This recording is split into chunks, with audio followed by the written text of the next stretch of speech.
3, 150 na sinusurvive ka ng kaibigan mo.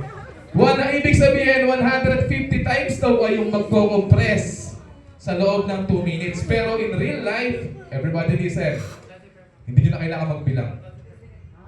Hanggat hindi nare-revive yung victim, huwag niyong titigilan ng kakabigay ng compression. Okay? Nakakapagod ang mag-CPR. Kaya kung dalawa kayong marunong at hindi pa rin siya nare-revive, salitan kayo. Okay? From the beginning, masakit na ba yung tuhod nyo? Ayan. Wala kayong choice. Ako may hawak ng mic. Okay. Listen. Responders, are you ready? Responders, are you ready? Yes. Check the victim. Go! Ganyan ang gagawin nyo, ha? The victim is unconscious. Check the airways, breathing, and circulation. Everybody count! 2008,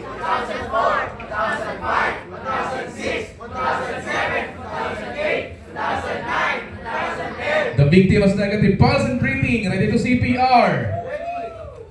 On my go, sabay niyo yung microphone and go! 1, 2, 3, 4, 5, 6, 7, 8, 9. Pagdating ng 20, ulit kayo ng 1 ha.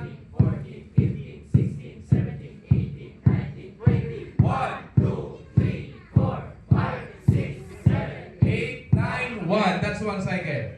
20 plus 10 equals 30. Pag tinuloy pa kasi natin, 20, 21, 22, nakakahingal. So pagdating ng 20, ulit tayo ng 1 hanggang 10. Nasusundan? May tanong ba? Okay, sige. I need volunteer dito sa harapan. Go!